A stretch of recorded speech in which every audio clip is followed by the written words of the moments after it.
So on August 29th, a guy in Chongqing, that cyberpunk city of the future that you always see about on social media, projected images onto a building that cut through the night. That quite literally, it's the most impressive, most daring, most bravest thing I've seen in my career as a China watcher. This guy projected images that said this: 没有共产党，才有新中国。自由不是恩赐，要去夺回。起来，把不愿做奴隶的人们，起来反抗，夺回自己的权利，打倒红色法西斯，推翻共产党暴政。不要谎言，要真相；不要奴役，要自由。暴政，共产党下台。Now, before we get into how significant that is, I want you guys to understand the setting of this place. This took place in Chongqing. Now, Chongqing is, I've covered on the China show before, but it's the cyberpunk city of the future. China has literally put billions of dollars into promoting this city as some sort of utopian futurescape of like how China has overtaken the rest of the world and how their technology is so much better than everywhere else. And all it really is a polluted, dirty, moldy, poorly planned city that looks good at night because, let's be honest, any city in the entire world with lights on looks pretty impressive at night. During the day, you'll see actually how horrible it looks. It's not what you think it is. We've debunked this multiple times, but what China did do, and quite successfully, was pay or incentivize tons and tons of travel influencers to go there and say the exact same thing. In fact, in this expose that we did, we actually uncovered the fact that all of these travel influencers that were paid or incentivized to go to Chongqing were using the same script. They all said the same stuff, that they're all on the ground level. They're actually on the 22nd floor. You thought you're at the first floor, but actually, you're at 22nd. You might think we're on the ground floor, but wait for it. We're actually on the 22nd floor of a skyscraper. We have just walked from the road over here, as I said, on like ground level, and down here there's 22 floors down the side of this building. Oh my days, check that out. What did he even say? Oh my dear, chacolato.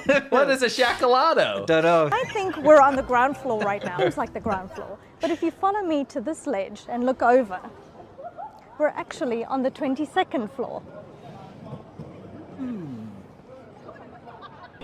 On the ground. Ground level. The ground floor. On the ground level. The ground floor. Ground floor level. Ground. On the ground floor. Ground level. On the ground floor. First floor. The first floor. The ground floor. The ground. Wow. Chongqing is a 5D city. We have 5D. It's 3D megacity. 5D city. Because Chongqing is also known as the 8D city. For its 8D, 5D, 3D, whatever.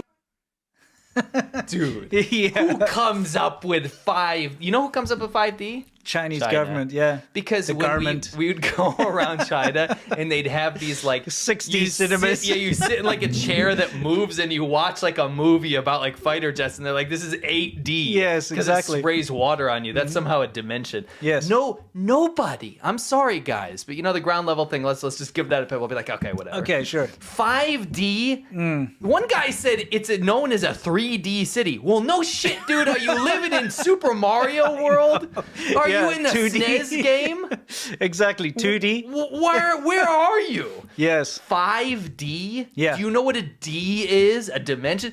8D? These guys don't come up with this. This is a script. You're told to say, make sure somewhere you say it's a 5D city or 8D city. Listen, for the sake of brevity, I didn't put in all the other crap because one thing they all say is Cyberpunk City. Yes, that's another thing. And there were literally hundreds of these videos, and I was like, I can't. There's not enough time, so I just decided to go with a couple of them. It's clearly a script. Yeah, let's see Or what. at least talking about. Yeah, what's the? You ever feel like someone's watching everything you do online? Yeah, it's because they probably are.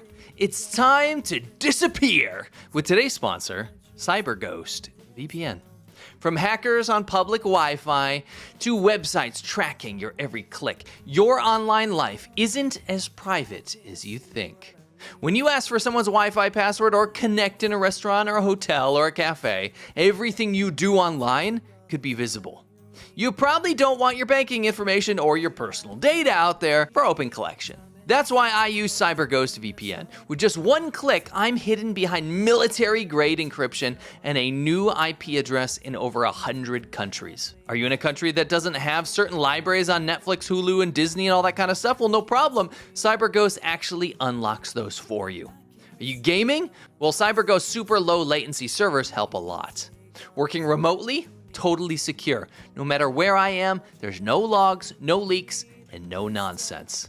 Also, you can run one account on up to 7 devices, and with 24/7 customer support and a 45-day money-back guarantee, there's zero risk. Millions of people have rated it on Trustpilot, and there are over 38 million users worldwide. Click on the link in the description and get an exclusive discount on CyberGhost VPN. Stay private, stay secure, stay free. CyberGhost VPN, protect your digital life. Anyway, long story short, this is China's darling child city. This is a city that gets so much press from China because they think it's like the vision of the future that Westerners want to see. And it makes this whole story so much more significant because the guy that blared these images across the city onto this building means that it was an affront to China's kind of global effort to legitimize their totalitarian rule. Remember, China ranks 9 out of 100 on the Freedom House Index. It is a oppressive totalitarian state. It is approaching the levels of totalitarianism like North Korea. The only difference is it has a lot more LEDs and it's got a massive PR budget to pump propaganda in front of your eyes. So that's why people get duped and tricked into thinking it's some sort of like developed free country or something like Japan or South Korea. It is nowhere near those countries. If you look at their Freedom House comparisons, China is just a totalitarian dictatorship. So the fact that he chose this city to put these messages up is very, very significant. Now, here's the deal. The reality on the ground is that the vast majority of people in China are unhappy with their situation. They just can't do anything about it. There's no political outlets for their displeasure with the government. You can't do anything about it because you end up dead. In fact, if you do what he did, you end up in death vans. A death van is a van that drives around Chinese cities and picks up dissidents or criminals and literally executes them in the back. I've covered them in detail, how they work. There's a link to that right here if you want to watch those videos. Long story short, this guy knew, this disgruntled migrant worker knew that this was a huge risk to do something like this, to put these messages out, to inspire the populace. At the end of the day, he knew that he was saying the things that the people in China feel. Now, migrant workers are something that people have to understand as well. There's a reason this guy was so upset with life. A huge chunk of China's population is a migrant worker. You see, China has this sort of internal passport thing called a hukou. And what that means is you have to work in the place that you were born. You're not allowed to just move around anywhere in the country. It is a very, very Soviet style system. So migrant workers, when they actually do go to another, like a city for a factory job or something, they end up getting treated like second-class citizens by the locals and by the government. They have no government protections. So a lot of these people end up getting taken advantage of. In fact, you'll see right now, dozens and dozens of factory fire sabotages around the country where disgruntled workers who are not getting paid are setting their place of work on fire because they have no outlet. Some of these people haven't been paid 6 months, up to 4 years, no wages, and they're setting these places on fire. So this guy was actually just mirroring the sentiment of people around the country who are so oppressed, not only politically, not only with their freedoms, their lack of human rights, but I'm talking about the fact that they're not even getting paid. So this guy was standing up for everybody else in the country. China's history with migrant workers and outsiders in general, it's not a welcoming place. This is not a, I think there's a lot of stereotypes that Asian countries or whatever are very collective. China is not a collective country. People don't help each other out. It's a very low trust nation. People don't trust strangers. They don't trust outsiders. So you end up with these subcultures like Shamate, where migrant workers, factory workers, they choose very bizarre like fashion elements and stuff to try to make subcultures where they can fit in with each other because they've been rejected by society. So in general, China is not a hospitable place for people from outside places. So for him to do something like this, is just so brave. I mean, the consequences are as clear as day. We can look at someone like the Sitong Bridge guy in Beijing. If you guys didn't see that, basically a guy in Beijing threw a banner over a bridge that had some, some calls to freedom, some sentiments of that. And he was disappeared immediately. He gave up his life and freedom for this simple banner protest. But what was interesting was his family, over 1,000 miles away, were placed under house arrest. His child and his wife were placed under house arrest, like indefinitely. They had nothing to do with this, right? China will basically imprison children if there is some sort of political activism going on. So it's very, very brave what this projector guy in Chongqing did. Now, the insane thing is knowing all this, knowing the consequences, knowing about the death bans, knowing about the house arrest, knowing about the potential, the potential of your death. He still went on and did this. He still fired up that projector and put these statements on that building. And for 50 minutes, tons and tons of people saw this message in China. Some of them took pictures, some of them took videos. Mostly people were scared. This is not supposed to be what happens. Can you imagine living in the equivalent of Kim Jong-un's North Korea, and somebody puts up a massive, massive billboard that calls for the downfall of the Kim regime? This is what happened. This is what he did. And the best part about this is that he did it all remotely. The cops that busted in, the last thing they want is for people to have footage of them busting this projector thing. They want this to get swept under the rug. But he and his family had already fled to the UK, and he controlled the projector from abroad. He actually made it so that the projector turned on while he was in the safety of the Western world, and then had live cameras set up to film the reactions of the police officers. Can you imagine the feeling of these authoritarian police that are like, the most important task of their entire career, their entire life, is to make sure they find this guy, shut off that projector, and then wipe any evidence of it happening. And they go in there and there's nobody there. And it's actually their entire reaction to this has been filmed. It is such a clever, ingenious way of doing this. I thought it was absolutely amazing and super, super smart.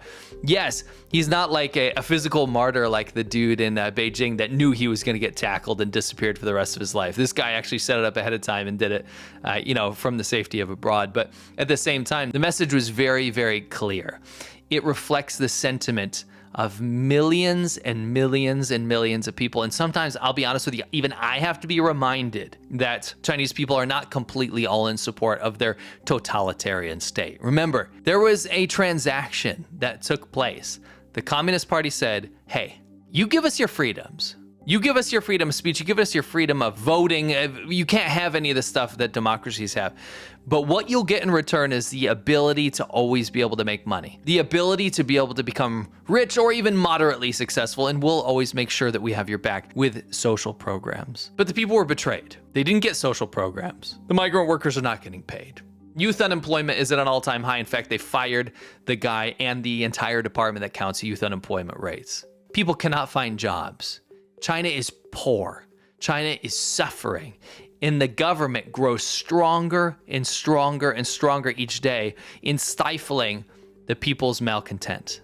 They cannot express displeasure. They cannot change their situation. Again, that transaction was betrayal. They're not even getting the money that they were promised in that trade for their rights. And the guy that put this projector image out there was just mirroring that sentiment. I'm always keenly aware that Chinese people are suffering, but sometimes I need to be reminded that Chinese people simply just can't have a voice, and that's why we usually don't hear them.